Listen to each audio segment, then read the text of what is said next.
बिस्मिल्लाहिर्रहमानिर्रहीम अस्सलामुअलैकुम या इली हक हैदर। उम्मीद करना जी तुम सारे भरा ठीक हो तो अल्लाह ताला तुहानू सारिਆਂ ਨੂੰ ठीक रखे जी। जिस तरह कि तुहानू पता है जी अजकल तुहानू शिकार दी वीडियोज़ असीं विखा रहे हैं। तो यह जनाब लास्ट जाल साडा रह गया। फिश असीं काफ़ी ज़्यादा फड़ चुके हैं हुण तक जी। तो वीडियो भी तुसीं सारियां वेख चुके हैं। शिकार की आखिरी वीडियो जनाब वेख लो सारी फिश जी जो फ्रैश जे। यह भी दाना तुसीं वेख लो किड्डा माशाअल्लाह भी 2-2.5 किलो का जी। तो 2-2.5 किलो तो ला के ते अद्धा किलो तो उत्ते उत्ते जिहड़ा दाना है असीं सेल कर रहे हैं। तो वो शर्त भी तुहानू दस दी है कि सब नूं पहलां जायज़ कैश ईजी पैसा जिहड़ा वो तुहानू करवाना पवेगा जी। यह दाना आ गया जनाब, यह तुसीं वेख सकदे हो। ते बाकी अल्लाह पाक खैर करे, ठीक है जी। वीडियो वेंदे रहो। जाल मुकम्मल तौर पर जिहड़ा वे वो हले साडा रहिंदा जनाब, ठीक है जी। वेख लो जी वीडियो दसी दा बुकिंग जी पहला करवानी पवेगी, ठीक है जी। मच्छी तुहानू चाहे उस दिन लभ जे चाहे दूसरे दिन लभ जे, ये टेंशन नहीं लैनी। मगर मच्छी दे असीं जवाबदार हाँ। कोई भरा साबित कर छड़े कि मच्छी जिहड़ी है ये 2 नंबर है या मच्छी दे विच कोई फॉल्ट है, खुदा ना खास्ता अगर किसी भरा दाना जिहड़ा वे वो माड़ा टुर जांदा, खुदा ना खास्ता वो असीं चेंज करांदे ते असां चेंज कीती भी है।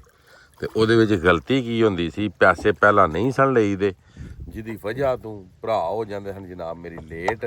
ਤੇ ਜਦੋਂ ਉਹ ਲੇਟ ਹੁੰਦੇ ਸਨ ਤੇ ਮੱਛੀ ਖਰਾਬ ਹੋ ਜਾਂਦੀ ਸੀ, ठीक है। तो ਉਹ मौके ਤੇ ਲੈ ਕੇ ਟੁਰ ਗਏ ਨੇ, ਇੱਕ ਬੰਦੇ ਨਾਲ ਇੰਜ ਹੋਇਆ, ठीक है। तो बाकी असां जनाब मेरी फिश के बदले असां फिश दिती है तो इंशाअल्लाह ताला देवांगे भी। लगी है जी ये बोतल सीधी कर रहे हो।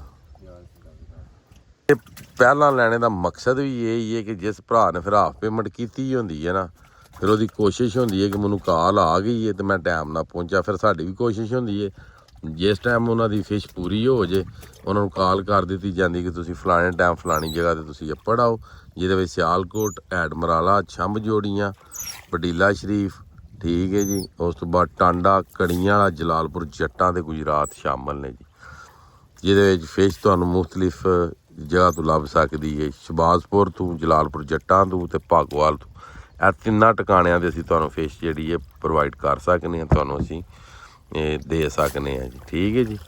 तो बाकी टेंशन किसी भरा ने भी नहीं लैनी, देनी है चीज़ तो फ्रैश देनी नहीं तो नहीं देनी।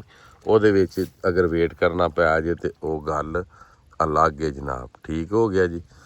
तो बाकी जाल तुसीं वेख सकदे हो 5 ਉਂਗਲ का जिहड़ा जाल है वो असां लाए है जी।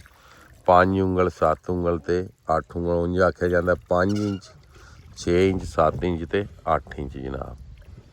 वेख लो पूरा दरिया हर वीडियो च विखा रहा, सिर्फ विखाने का मकसद ही ये होंदा है कि ताकि पता लग जाए कि वाकई जी दरिया दे विच ने, ठीक है। मच्छी सारी जिंदा ही लाई है, सारिया वीडियो तुसीं वेख चुके हो। तो कोई अल्लाह नूं लाल भी हो जाती है, मगर मच्छी किसी किस्म की कंप्लेन नहीं तुहानूं लभण लगी। इंशाअल्लाह आखिरी जाल रह गया तो एंड कर रहे हैं जी। गल ये वे इस जाल नाल टोटल सानूं लभियां जे 3 मच्छियां जिहड़ियां कि तुसीं वेख लियां ने, ठीक है। तां ही माना कि मेहनत है किसी वेले जाल खाली भी जाता है, ठीक है। तो अज की वीडियो तो अज का व्लॉग करने खत्म होने दी इजाजत।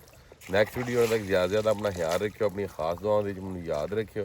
इंशाअल्लाह मिलने किसी नैक्सट वीडियो के नाल। अल्लाह हाफिज़, फी मान अल्लाह जी।